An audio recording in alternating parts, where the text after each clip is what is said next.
Welcome back to Brands Hatch for the third and final race of the Radical Challenge Championship here in 2017. We've had great weather all weekend, but the wind is building up and the clouds are certainly looking very ominous above the circuit. Let's have a look at the grid then. Jack Lang and Oliver Barker on row number 1, with Dominic Jackson and Jack Manchester on row number 2. Brian Murphy has John McLeod for company on row 3. Row 4 is Richard Baxter and Elliot Goodman, and Jason Rishover and Christian Jeffrey line up on the 5th row of the grid. A rolling start, so the lights are now out on the safety car. It will peel its way into the pit lane, and it will be the orange car of Jack Lang with the blue car of Oliver Barker on the front row of the grid, the black car of Dominic Jackson and the light blue car of Jack Manchester on row number 2, and row number 3 is the red car of Brian Murphy and the white and blue car of John McLeod. So the lights are on the gantry, neat 2x2 order. We're about to get racing underway here for the final time this weekend at Brands Hatch, and it looks as though it's a good start from Dominic Jackson from the second row of the grid. He's already drawn himself alongside Oliver Barker and has the inside line as they head towards Paddock Hill Bend. So Jack Lang leads, Dominic Jackson up into second place, Oliver Barker down into third, and Jack Manchester is there in fourth position as they charge their way up towards Druids. Oliver Barker trying to go round the outside of Dominic Jackson to try and retake second place. Now, did that work as they head round through Druids? No, it's cost him a position. He's dropped from third, now down into fourth place. Jack Manchester, though, runs wide at Graham Hill Bend, and therefore that might allow Oliver Barker back up the inside by the time they get towards Surtees Corner. There is the repaired car of number 10, John McLeod. He had an off in race number 2 of the weekend and is having to thread his way up through the order at this stage. He runs in the team championship. But it is Jack Lang that leads, Dominic Jackson in second place, Jack Manchester in third position, Oliver Barker in fourth, John McLeod now ahead of Brian Murphy for fifth and sixth position as they thread their way out of Hawthorne, sprint their way along the Derek Minter Straight and then up towards the right-hander at Westfield Corner, that then brings them down in towards Dingle Dell. The top 4 just breaking away from John McLeod in fifth place. The rest of the field all file their way through Dingle Dell and then start to climb uphill into the blind entry towards the right-hander at Sheen Curve. Sheen Curve up towards the left-hander at Stirling's, the ever gloomier clouds above the circuit, and they head down towards the braking area for Clearways Corner. Jack Lang leading the race. Jack Manchester in third place loses the tail end of the car, and well, Jack Lang's already in the gravel. It must be raining down at Clearways Corner because Jack Lang is off, Jack Manchester is off, and well, there's about another 4 or 5 cars all off in the gravel trap there. Brian Murphy is off, Christian Jeffrey is off, it looks so Marcelo Maritiotto is off as well, so it must be raining down there. And yeah, you can see now John McLeod is off and in the gravel trap up at Paddock Hill Bend as well. The rain is starting, the heavens have opened. It did look ominous at the start of the race, and all of the cars are on slicks and they're still struggling even under waved yellow flags. The tail end of the car just doesn't have the grip that drivers expect when they get to the corners, so looks as though we are surely going to have a safety car period here, and the vast majority of the cars have no choice. They are going to have to come into the pit lane and change onto wet tyres because it is now absolutely throwing it down here at Brands Hatch. There you can see the problems for the cars that are embedded in the barriers there, and well, yeah, just caught out the first of the cars to meet those awful conditions. You can see just how much the rain has come down all of a sudden, a real cloudburst here, and everybody without exception is diving their way into the pit lane to change from the slick Dunlop tyre onto the wet Dunlop tyre. So a huge full pit lane, the odd 1 or 2 cars opting to brave it out, but there is no choice. It's as simple as that. The heavens have opened. Oliver Barker up on the air jacks. The mechanics go to work to take off his 4 Dunlop slick tyres and replace them with a set of wets, which they've had no need to use throughout the course, really, of this weekend. The number 10 car is in, which is John Caldwell. He will give way to Stuart Mosley. Also, number 88, Richard Baxter, is in the pit lane. Slightly shortened race as a result of delays earlier on over the course of the weekend with incidents for other championships, and that means that the pit window has been brought forward, so driver changes can occur as well. Number 55, Joe Watt, is in. He is giving way to Adrian Watt, but you can see in these awful conditions that we've got here now at Brands Hatch just how many cars are being serviced in the pit lane in one single go by the teams, who have had little choice in some cases but to stack the cars up too wide whilst they go to work on, well, more than they can deal with in reality. Some cars had the foresight, though, to start this race looking at the clouds overhead on wet tyres, and one of those is the car that's in the pit lane now, the blue car with the yellow flashes to it, number 32, Sam Moores. So he's in for his regulatory pit stop rather than change of tyres as others are having to do. Splashing his way back out of pit lane goes number 20, Mark Crader, which means that leading the race at this stage, albeit under safety car conditions, is the number 24 car of Peter and Matt Brooks. David Frankland is the second of the cars behind the safety car, and the third car behind the safety car is Barry Liversidge, who has already been into the pits but he came in a lap or so ago. Now his pit stop may well be before the window opened, and we'll wait and hear as to whether there might be a penalty issued for that one.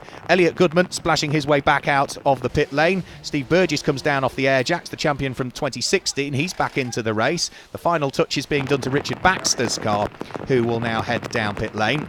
And for those that stayed out behind the safety car, they now work their way into the pit lane. So number 24 is in Peter Brooks, number 91 David Frankland is in, which means this car here now, number 6 Barry Liversidge, the first to stop, but I do fear it might have been before the window opened, leads the race. And you can see, just even under safety car conditions, just how much standing water is being thrown up into the air by the controlled Dunlop wet tyres that all of the cars are now running. Lights are out on the safety car, so the multi-car incident following the cloudburst has been cleared up. You can see them all strewn around the gravel trap and the inner area of Clearways Corner there, and Barry Liversidge gets the race back underway. The car that's behind him on the road is a lap down. That's John McLeod, which means that the blue car with the yellow flashes, number 32 Sam Moores, is up to second in the race, and Mark Crader in third place is under pressure from Oliver Barker, the championship leader, who goes around the outside not just of him but of Sam Moores as well. So 2 places gained there for Oliver Barker. That now puts him up to second in the race. He's going to sneak his way through and past the lap car of John McLeod, who wasn't serviced in the pits quite as quick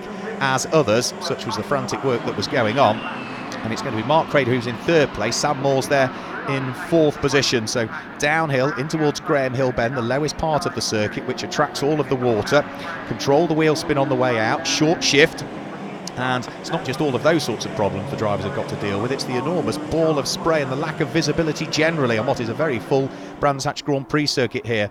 Here is our race leader. The red car of Barry Liversidge leads the race, but we are hearing he will be given a 30-second penalty in lieu of a drive-through because he did pit before the window opened. So he leads the race on the road, but Oliver Barker behind him will be the race leader before too much longer, and indeed squeezes his way through and past as they head down through Dingle Dell. So it's the championship leader for this season, who's already claimed 1 victory so far at Brands Hatch this weekend in race 2, who now leads the race overall. And Barry Liversidge is down to second on the road, but add 30 seconds to his time, and that is going to drop that number 6 car well and truly down through the order. So that's the leading pair as they head up towards Clearways Corner through the right-hander. Accelerate their way onto the start-finish line yet again. Oliver Barker already with 5 victories so far this season. A graduate out of the Radical SR1 Cup from a few seasons ago. As he heads over the start-finish line, it's another lap chalked into the book as far as he's concerned. Onto the brakes, turn the car in towards the right-hander at Paddock Hill Bend. Start to head downhill, splash through the puddle at the bottom of Paddock Hill Bend, and then start to climb up Hellwood Hill into the braking area for Druids Corner. Still with Barry Liversidge running second on the road at this stage, but already starting to fall away from our new race leader and, of course, overall championship leader, Oliver Barker. Here is number 14, John McLeod, who's about to be lapped by the 3rd and 4th place cars. Mark Crader in the black and silver car, the all-black car of Dominic Jackson, wheel to wheel with A, heading round through Druids Corner. And Mark Crader can't afford to be held up here. Very decisive move up the inside of John McLeod to put a lap on him as they head round through Graham Hill Bend. Dominic Jackson then squeezes the throttle on the way out of the corner and then sort of holds his hand aloft, eases off the throttle, and then is going to gain the place by the look of things on the up towards Surtees Corner. So I'm not quite sure what Dominic Jackson saw there, but he eased off the throttle and gave the place back again, albeit we hear that Dominic Jackson, running 4th on the road, is also going to get a 30-second drive-through penalty. On this occasion, I think it was some inadvertent overtaking under the safety car. So Dominic Jackson will also drop down through the order, as will, of course, the car that's second on the road, Barry Liversidge. This is our race leader, Oliver Barker, on his penultimate lap of the race. 1 more to go after the one that he's on at the moment. Barry Liversidge in second place, but add 30 seconds to his time. That will drop him down towards the bottom, I would have thought, of the top 6. And will promote this car here, number 20, Mark Crader, up into second overall. And albeit Mark Crader is going to lose a place on the road to Dominic Jackson. So down to 4th on the road goes Mark Crader, but he should, as long as he stays where he is, hang on to second overall in the race. That would be his best result of the season and his only podium of the season. Oliver Barker, however, is now onto his last lap of the race, so just another 2.4332 miles of the Brands Hatch Grand Prix circuit to go between Oliver Barker and what for him would be victory number 6 of the 2017 Radical Challenge Championship season. Barry Liversidge second on the road, but add 30 seconds to his time, and he may well still just finish inside the top 6, possibly. Depends on how he gets on over the course of this final tour of the circuit. Elsewhere down through the order, number 48, Andy Chittenden, is still busy squabbling away and rolling his sleeves up, fighting away with Adrian Watt, as they work their way up towards the start of the final lap. And that is another change for position. Number 1, Steve Burgess, up the inside of Sam Moores, who did start on wet tyres. So the darker blue car with its yellow flashes goes through and ahead of the lighter blue car with its yellow flashes. Sam Moores, who really took a real big gamble at the beginning of this race to start on wets, and well, it did come to him. The weather conditions certainly helped, and he is going to finish in 5th position by the look of things by the time penalties have been applied to everybody. Oliver Barker, though, is just safely through Dingle Dell for the final time, up towards the right-hander at Sheen Curve. And then just all he needs to do is safely negotiate Sterling's Clearways Corner and Clark Curve.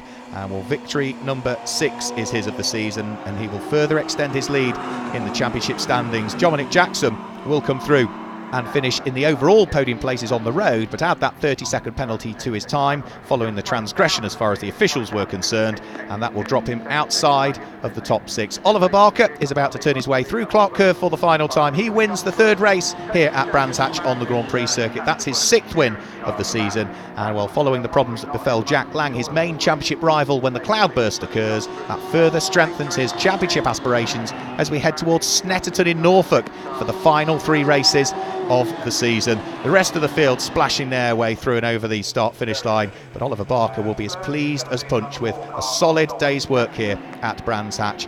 This is number 32, Sam Moores, who rolled the dice at the very beginning of the race and opted for wet tyres. It has paid off, and whilst he's been overtaken by Steve Burgess on the final lap, he will finish in 5th position overall, and that is a great result for Sam Moores, and really going to show that opportunity he took to look upwards at the clouds and the skies and choose the right tyre has netted him a top 6 finish. He will be delighted with that, and you can see him waving to the crowd and the marshals as he heads round the Brands Hatch circuit on the slowing down lap. Further down through the order, there's still squabbles as well. Elliot Goodman crosses the line now. He will complete the top 10. So let's have a quick look at the results then for race 3 of the weekend here at Brands Hatch. Oliver Barker claims the win. Mark Crader with his first podium in 2nd place, and John Caldwell and Stuart Mosley are the first of the team cars home in 3rd place ahead of Steve Burgess and Sam Moores. It's amazing how much grip the wet tyres give it and the amount of aero you still have. These cars just inspire confidence even in the wet, and yeah, it was great to get past them all in one lap. It was, well done, but that didn't look fun out there. It was tricky conditions, but it was actually a lot of fun, to be fair. I do like conditions like that, changeable, and once again I think the team won it for us today by a fantastic pit stop, so I just want to say thanks again to the Nielsen team for doing a great job. Well, we've had 3 great races here at Brands Hatch, and the weather certainly played its part. The championship still is alive, though, as we head to Snetterton in Norfolk for the final 3 races of the 2017 season.